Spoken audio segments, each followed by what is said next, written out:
percakapan media-media sosial, kami memandang perlu untuk melakukan beberapa langkah.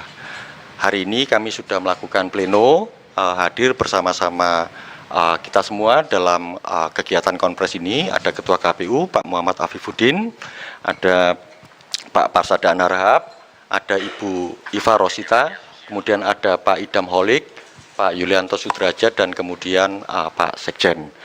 Ibu Betty kebetulan memang sedang menjalankan tugas, jadi belum bisa bergabung. Nah, teman-teman, terkait dengan perkembangan yang keluar pasca ditetapkannya surat keputusan KPU nomor 731, kami juga mengapresiasi respon, catatan, dan kritik dari masyarakat. Tentu saja keluarnya surat keputusan tersebut punya dasar dan alasan mengingat perkembangan-perkembangan yang berbeda. Meski demikian, tentu kami sebagai lembaga tetap berkomitmen menjalankan tugas dan fungsi kami sebagaimana prinsip pemilu secara transparan dan terbuka, tetapi juga tidak dapat mengabaikan Undang-Undang tentang Keterbukaan Informasi dan juga Undang-Undang tentang Perlindungan Data Pribadi. Nah, tetapi memang pasca pemilu ada perkembangan-perkembangan yang berbeda dan itu menjadi dasar kami. Nanti soal bagaimana kebijakan yang kami ambil itu akan disampaikan secara langsung oleh Ketua KPU. Setelah itu mungkin kita akan buka sesi tanya jawab, 1 atau 2 atau 3 pertanyaan. Setelah itu kami akan akhiri. Mohon maaf, kami juga harus jaga komunikasi kami. Mungkin setelah itu tidak kami sediakan untuk doorstop. Terima kasih. Silakan Pak Ketua. Terima kasih Mas Agus. Assalamualaikum warahmatullahi wabarakatuh. Selamat sore, salam sejahtera buat kita semua. Salam, Om Swastiastu, Namo Buddhaya, salam kebajikan. Teman-teman anggota KPU yang saya hormati dan juga ada Pak Sekjen, teman-teman jurnalis media yang senantiasa membersamai KPU menyampaikan informasi seputar perkembangan pemilu pilkada dan juga apapun yang terjadi di KPU. Pada kesempatan yang baik ini perkenankan kami secara kelembagaan dari KPU Republik Indonesia ingin menyampaikan berkaitan dengan perkembangan dari keputusan KPU nomor 731 tahun 2025. Pertama, KPU sebagai lembaga publik berkomitmen untuk senantiasa terbuka, inklusif dalam tata kelola informasi untuk pelayanan informasi yang lebih luas serta tidak membatasi akses masyarakat terhadap penyediaan informasi bagi publik. Kedua, KPU dalam dinamika beberapa hari terakhir berkaitan dengan keputusan ini 731 mengapresiasi partisipasi publik, masukan kritik publik dalam memastikan pelaksanaan pemilu yang berintegritas dan akuntabel serta terbuka.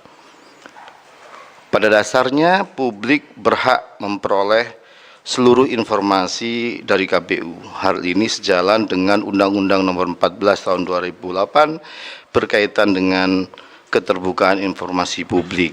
Undang-undang ini bertujuan untuk menjamin hak setiap orang memperoleh informasi publik dan mewajibkan badan publik untuk menyediakannya. Selanjutnya, KPU juga dalam penerbitan keputusan KPU nomor 731 2025 tentang penetapan dokumen persyaratan calon presiden dan wakil presiden, sebagai informasi yang dikecualikan, sebagaimana kita tahu, sebenarnya keputusan KPU tersebut didasari sama sekali bukan karena untuk melindungi siapapun. Peraturan ini dibuat terbuka dan juga dibuat untuk semua. Dan KPU murni menyesuaikan pengaturan di internal kita, apakah PKPU, Undang-Undang Pemilu maupun undang-undang terkait lainnya, karena KPU juga harus memedomani hal tersebut. Sebagaimana saya sampaikan, Undang-Undang Keterbukaan Informasi Publik Nomor 14 Tahun 2008 dan juga ada Undang-Undang nomor 27 tahun 2022 terkait perlindungan data pribadi. Pada akhirnya KPU, teman-teman sekalian, mengapresiasi masukan-masukan dari berbagai pihak pasca terbitnya keputusan KPU tersebut, keputusan 731, dan selanjutnya kami menggelar rapat secara khusus untuk menyikapi perkembangan ini, menerima masukan, dan selanjutnya untuk melakukan langkah-langkah koordinasi dengan pihak-pihak yang kita anggap penting, misalnya Komisi Informasi Publik karena berkaitan dengan data-data, informasi, dan seterusnya. Akhirnya kami secara kelembagaan memutuskan untuk membatalkan keputusan KPU nomor 731 tahun 2025 tentang penetapan dokumen persyaratan pasangan calon presiden dan wakil presiden sebagai informasi publik yang dikecualikan KPU. Selanjutnya, memperlakukan informasi dan data tersebut, kita medomani aturan-aturan yang sudah ada sambil kemudian berkoordinasi bagaimana kemudian kalau ada hal-hal yang kita anggap perlu untuk kita lakukan berkaitan dengan seluruh data dan informasi yang ada di KPU, termasuk dokumen-dokumen yang ada di KPU. Tentu ini tidak hanya berkaitan dengan Pilpres, terkait juga dengan data-data lain yang para pihak juga bisa mengakses sesuai dengan kebutuhan dan juga ketentuan perundangan yang berlaku. Teman-teman sekalian, demikian konferensi pers atau pernyataan media yang kami bisa sampaikan sebagai bagian dari langkah kami untuk menerima masukan dari masyarakat, menerima kritikan dan juga saran perbaikan untuk kemudian kami melakukan langkah-langkah lanjutan yang tidak menyalahi aturan perundang-undangan. Terima kasih. Assalamualaikum warahmatullahi wabarakatuh. Ada pertanyaan atau cukup? Kalau ada teman-teman yang tanya, silakan. Kalau cukup, nggak apa-apa. Oh, ada satu. Kalau boleh ada lagi? Izin, Oke, Satu aja. dulu ya. izin tinggi dari kompas.com.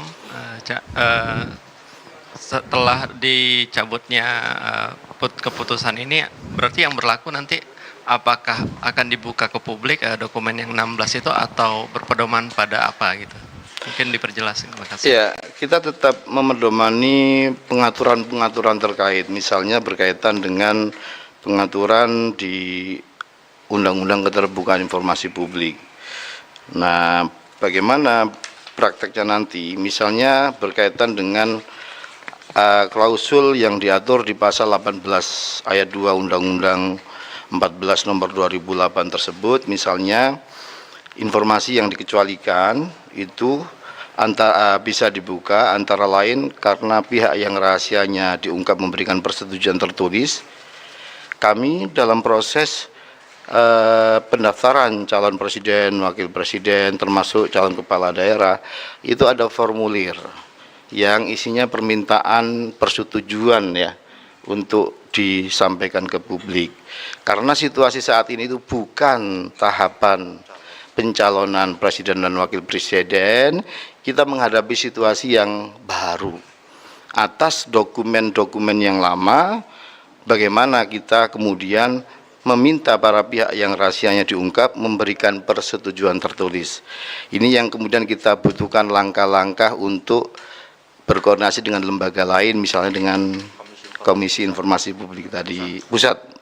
Kemudian juga misalnya pengungkapan berkaitan dengan posisi seseorang dalam jabatan-jabatan publik, misalnya apa makna pendefinisian dari pengungkapan itu, apakah pertama terbatas pihak pemilik data atau lembaga negara yang memiliki otoritas seperti putusan kepolisian, pengadilan, dan seterusnya. Nah, ini yang kami harus koordinasikan berkaitan dengan pemahaman yang lebih komprehensif. Jadi kami kembali memedomani undang-undang terkait yang mengatur soal pengelolaan informasi, mana yang serta-merta, mana yang dikecualikan. Demikian teman-teman sekalian. Satu lagi boleh?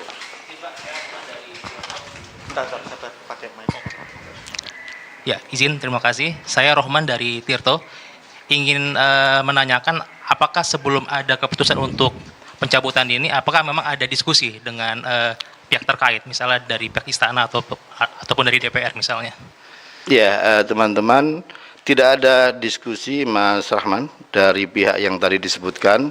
Yang ada istilah uji konsekuensi yang banyak kemudian di internal kita bahas dan kita merasa perlu mendapat perspektif dari pihak lain juga untuk kemudian memperoleh pemahaman yang lebih menyeluruh berkaitan ini. Jadi ini murni bagaimana kita mengelola kemudian memperlakukan data-data yang ada di kita dalam situasi saat ini. Jadi bukan untuk mengatur pemilu 2029, bukan. Ini murni bagaimana pengelolaan data ini. Hal-hal yang berkait ada kekurangan dan lain-lain itu kami ingin segera perbaiki. Dan teman-teman sekalian, sebagai akhir dari konferensi pers pada siang sore hari ini, kami dari KPU juga mohon maaf atas situasi keriuhan yang sama sekali tidak ada pretensi sedikit pun di KPU untuk melakukan hal-hal yang dianggap menguntungkan pihak-pihak tertentu. Seluruh peraturan KPU yang kita buat berlaku umum, berlaku untuk siapapun tanpa pengecualian. Demikian yang dapat saya sampaikan. Terima kasih teman-teman sekalian dari jajaran komisioner, teman-teman dari jurnalis.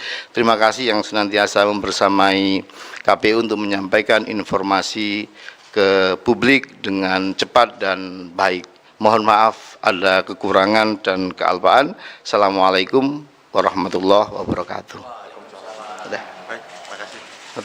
Terima kasih. Terima kasih teman-teman.